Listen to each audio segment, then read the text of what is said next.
My name is Kangwon Kim. I'm a violinist, a teacher, and an administrator in Madison, Wisconsin. This has been such a confusing time.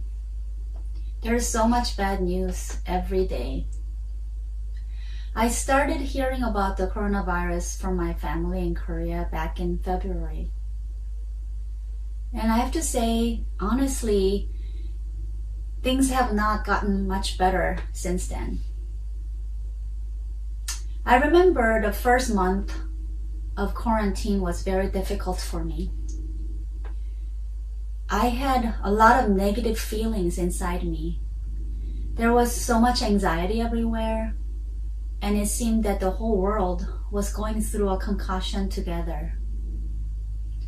I began to wonder what God had in mind. Then one day, I read this verse. Do not conform to the pattern of this world, but be transformed by the renewing of your mind. Then you will be able to test and approve what God's will is, His good, pleasing, and perfect will.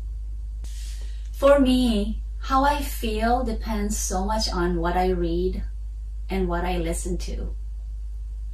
I have to say, reading the news every morning really didn't help me start the day right. I did not start the day happy. I felt my mind was already so full by 9 o'clock, but full with the wrong things. There was a lot of anxiety, fear, anger, complaints, and confusion. One night, I started listening to an online discussion called the Whateveris Forum. They were discussing coronavirus and quarantine, and they had invited renowned Christian scholars and professors to talk about what we were going through. These people knew history, science, sociology, and modern technology. And they were comparing this pandemic to many other crises in the human history. It was the first time for me that I heard this was not just a time of global disaster, but a time for an opportunity for a change, for an improvement, and for a sharp turn for the better for the humanity. In another session, Mako Fujimura, the Christian artist, was one of the panelists. I have always admired Mako Fujimura's art and his writing. He talked about being an artist in the time of lament. Mako Fujimura lived only 3 blocks away from the World Trade Center with his young children when 9/11 happened. He said he remembers sitting in his studio alone for days, trying to figure out what an artist should be doing during a time like this. He said it took him a long time to go through what he was feeling and what had been lost.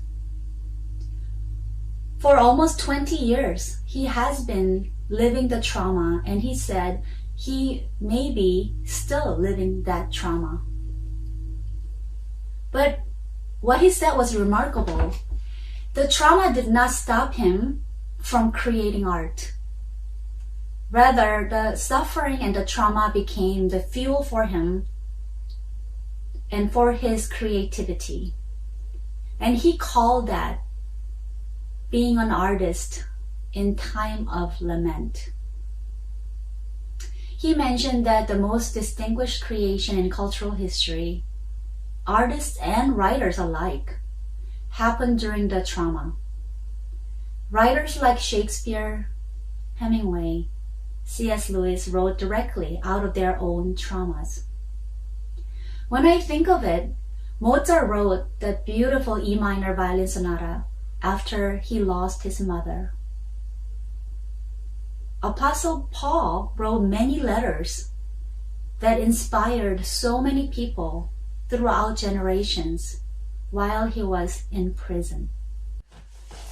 It was a transforming moment for me to hear that an artist is someone who takes reality, even a harsh reality, and turns it into something meaningful. The film critic Alyssa Wilkinson says that artists give people the language that the scientists, politicians, and teachers cannot give.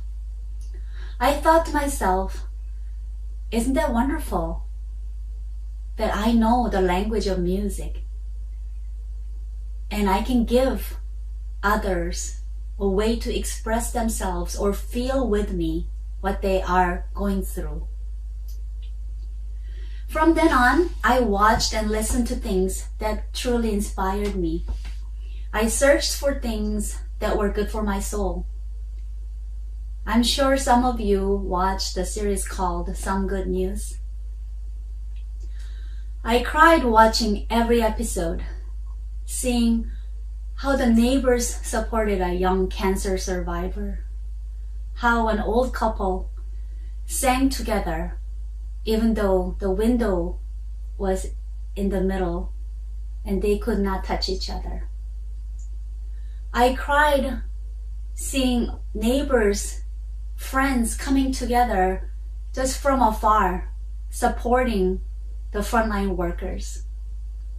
I cried people showing encouragement and kindness to each other again and again. I took many walks and marveled at the beauty of the nature around me. I noticed birds, flowers, rainbows, and the fragrance in the air. The more beauty I experienced, the more grounded I felt. I felt grace growing inside of me. It was God's presence, and I started trusting that everything is going to be okay. Here is another translation of today's verse. Don't become like the people of this world. Instead, change the way you think. Then you will always be able to determine what God really wants, what is good, pleasing, and perfect. We cannot change what is outside, but we can transform what is inside of us. There is no doubt that this is a difficult time, but we can use this time to transform ourselves. This is the most perfect time to work hard on our music so that we can become better messengers. As musicians, we can reach out and feel the hunger that people have for beauty, hope, connection, and serenity. Thank you for joining me today.